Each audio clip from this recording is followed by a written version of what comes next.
354 to 430, between 6,000 theory and 4.5 billion years theory. Fall of Adam to Abraham. In other words, chapter 3 to chapter 11, it was not happened by chance.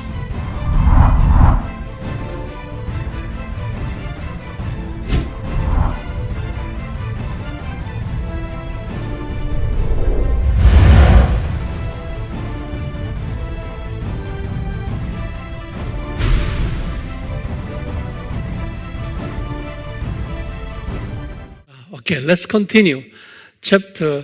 Lesson 7. Now, how did amillennialism appear? Okay, how that doctrine was created? Okay. Now, first consideration that you would understand this: Roman emperor was not happy with the historical pre-millennialism.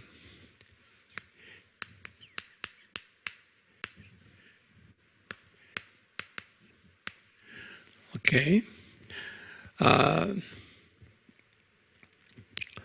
Why?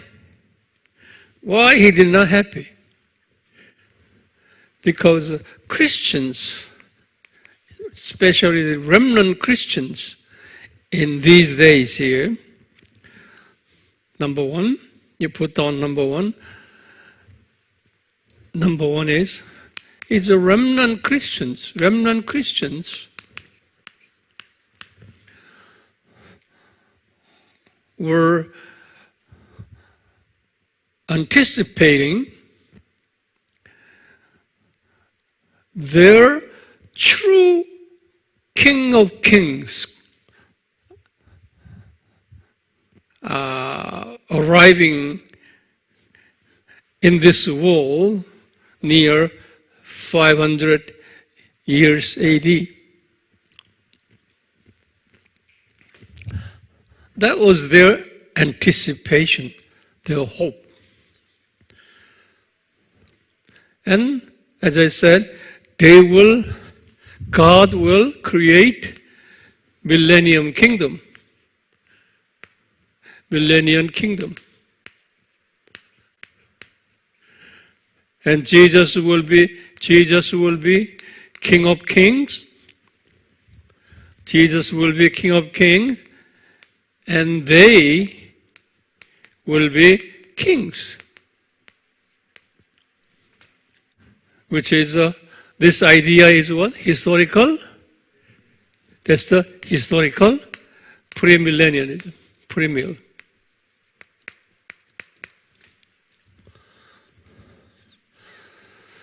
King was not happy with this.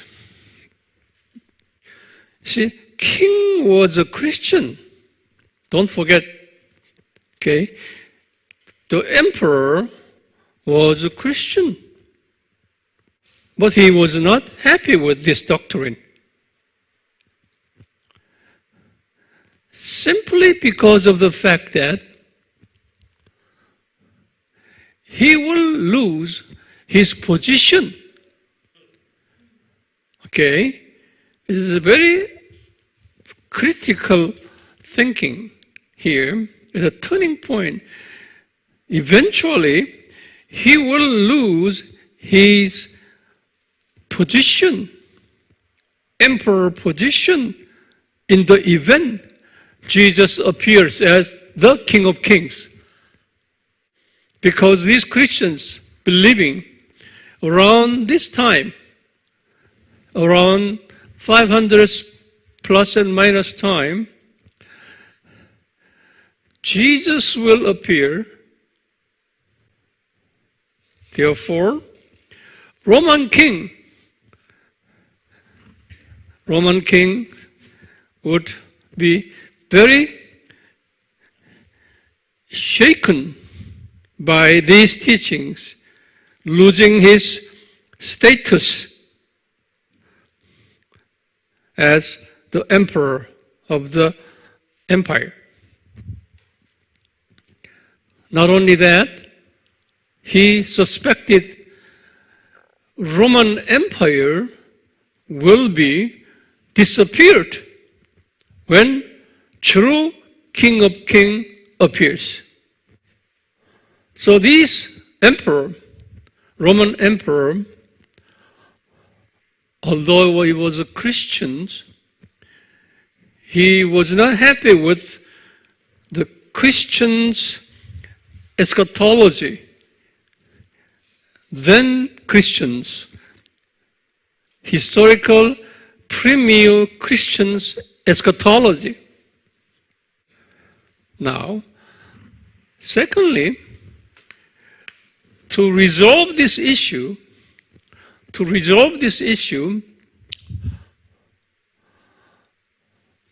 the emperor summoned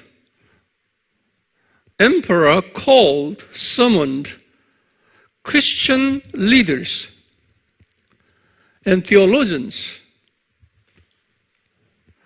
to find out true biblical eschatology, to make him happy. Now, at that time, a key leading Roman Catholic Church theologian by the name of Augustine. You heard about his name? Very famous man. He was a key Roman Catholic theologian.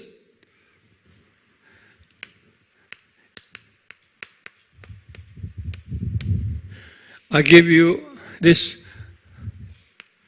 his time here, AD 354 to 430.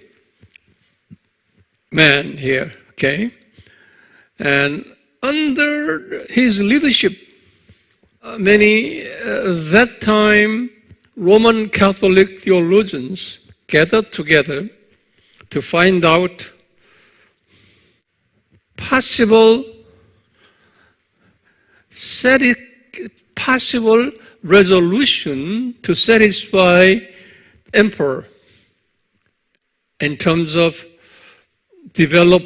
creating new eschatological doctrine to make him satisfied.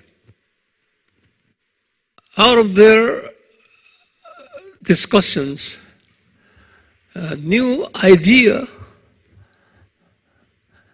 had come out. New idea. They came up with new eschatological doctrines called Amilenialism. Okay, now it came up with Amilenialism.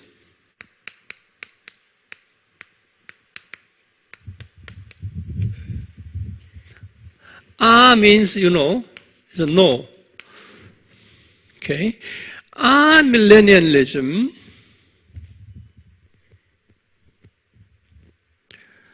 they said this: Emperor, sir, there are key findings in Amilenialism. They came up with key findings. First, that we review the Bible, then we come up with new way of interpreting the Bible. That's their suggestion to the emperor. Okay, now Bible interpretation should be symbolic and allegorical.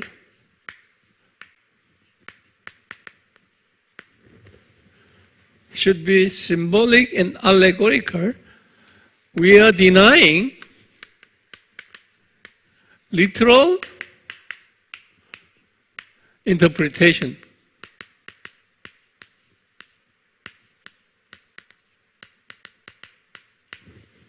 That was their suggestion. As a result, Emperor, we deny literal 1,000 years.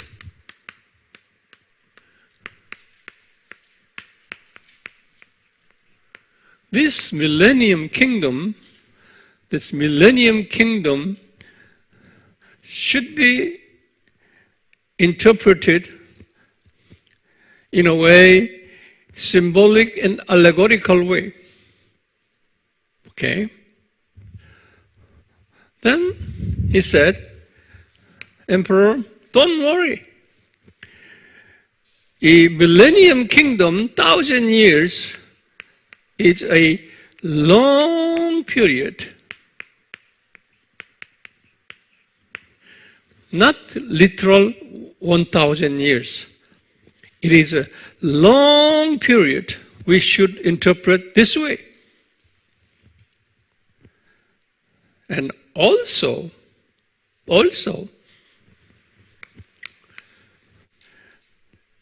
Jesus, it's a millennium kingdom. This millennium kingdom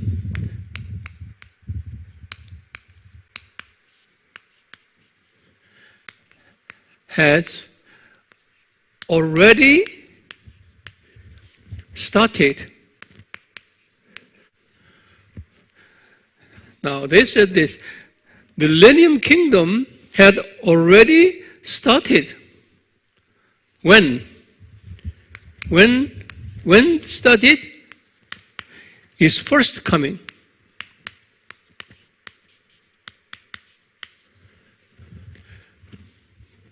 Now, over here, his first coming is BC 4 and AD 30. They said, millennium kingdom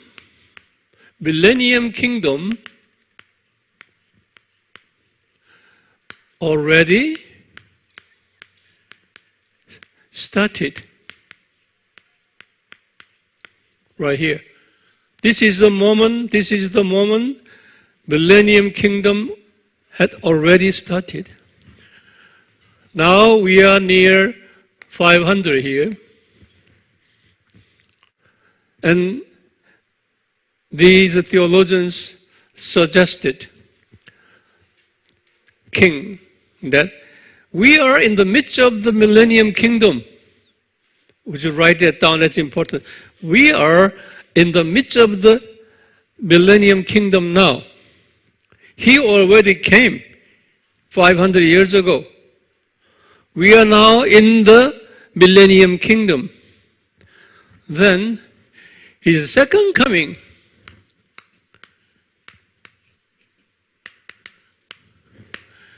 will be very long time later. It's a long time later. Long time.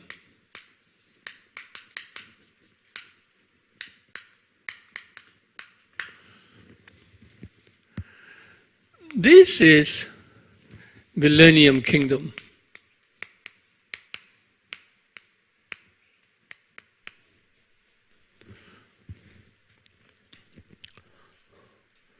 Now, let us pay attention to this teaching here. There's no such a literal 1,000 years. The historical premier people are heretic. They are against the Bible teaching. Millennium kingdom is a long period, symbolically. Millennium kingdom have already started here in early 30. His first coming. So his first coming is the beginning of millennium kingdom. Okay? Then his second coming will be the end of the millennium kingdom. But that period, this period is not literal 1,000 years. It is a long period. Thereby, we are, Emperor, we are in the millennium kingdom. So Jesus already started millennium kingdom. He is ruling us in heaven. Jesus is ruling us in heaven. And then he will come again long time later. Therefore, don't worry about his coming right now. Would you write it down that? That's important. Don't worry about it. He will come soon and ruling as the King of Kings, and those Christians saying, we will be kings. Therefore, don't worry, Emperor. You are still King of Kings. Your position will maintain until you die. Don't worry about it. Bible teaches this way. Okay? Therefore, don't worry about he will take your position away. Okay? Don't worry about your kingdom will be disappeared at the moment of Jesus' second coming. Don't worry about his second coming. His second coming will be long time later. Now, upon receiving this good news from these theologians, Emperor declared new eschatological doctrines called Amilenialism as an official Roman Catholic Church and Orthodox churches eschatological doctrine. Eventually, historical premillennialism became heretic. Heretic means what? Against the Bible teaching. Okay? So from that time on, which is the beginning of the medieval period, right here, you see, medieval, all the way. Official Roman Catholics and Orthodox churches eschatological doctrine became Amilenialism. A means no millennium kingdom, literal millennium kingdom. Okay? Discarding what? Historical premillennialism. From that time on, those who teach historical premillennialism will be under the persecution. Officially discarded. No one can boldly teach the historical premillennialism. So that this historical premillennialism stopped its reformation here. From here, this Middle Age, here to here, okay? that amial become official, and historical premial will be not diminished, it disappeared.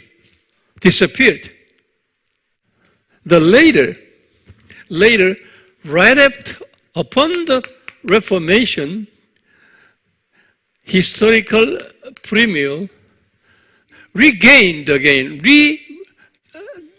reappeared again after the Reformation.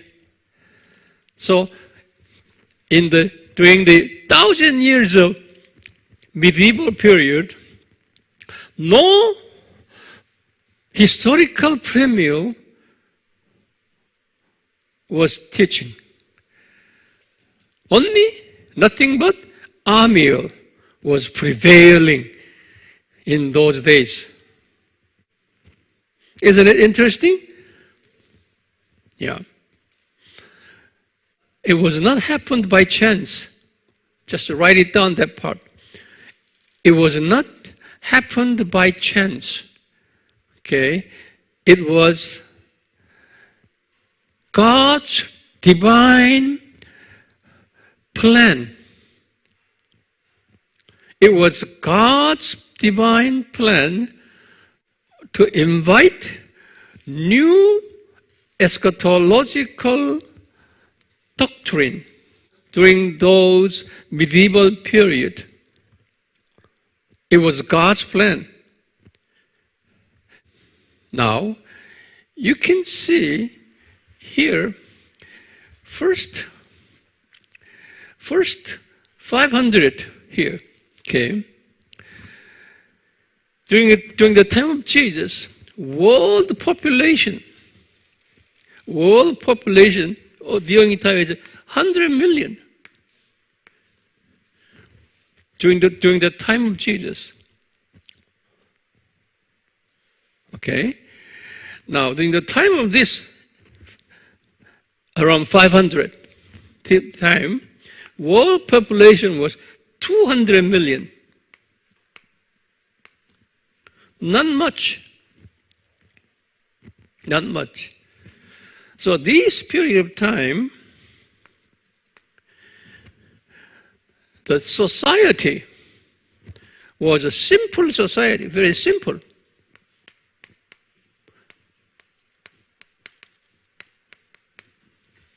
Simple society. And simple culture. Write down simple culture. Simple economy. Simple philosophy. Everything was simple.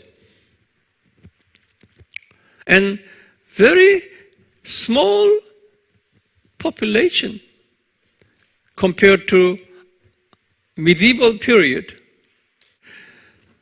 Thereby, it was God's plan to those simple people, simple Christians, revealed them simple eschatological doctrines.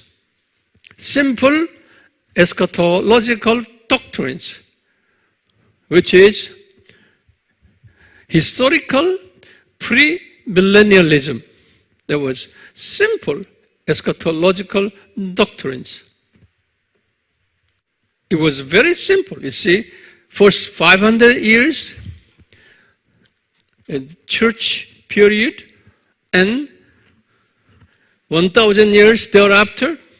So they viewed entire this world was just simply how many years?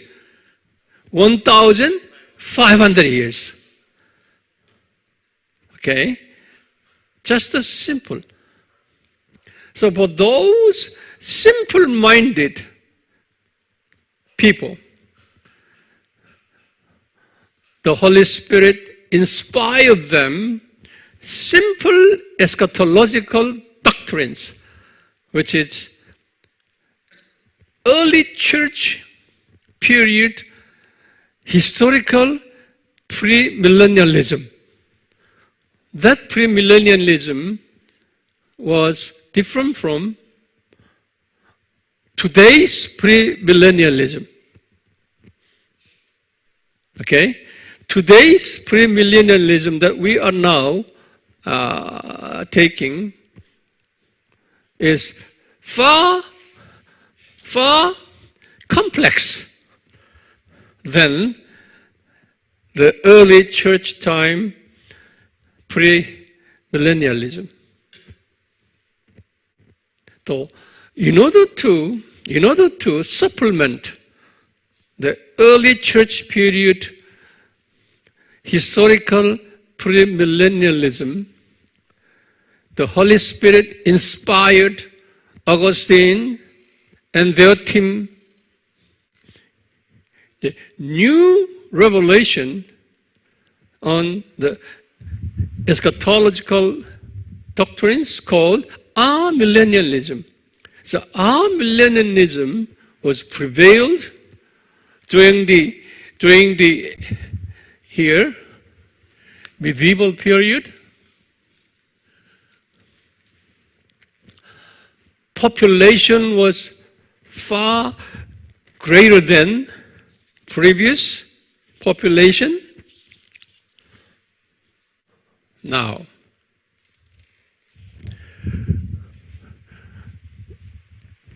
this amillennialism, comparing to the historical premill, is more complex, more sophisticated than previous ones. We will study later amillennialism. Okay, so it was God's plan, okay, to develop amillennialism for the sake of us. So I'm not saying amillennialism is unbiblical. It is also biblical. We have many thought and lessons out of that amillennialism we should learn, which I will give you, okay, that particular doctrinal teachings. Yeah. We humbly should learn out of that teachings too. Now here, lecture 7. How did amillennialism appear? I have given you historical background. How the Holy Spirit led them, okay, guided them, transferring from historical premill to amillennialism in view of the historical background and the motivation provided with the emperor to satisfy emperor's demands. Okay, God used that emperor per se. Okay, God used him. Okay, to let the theologians come up with amillennialism. Isn't it interesting? Yeah. So, lecture number 8, I will teach you then what are specific teachings on amillennialism, which I will teach you after the break.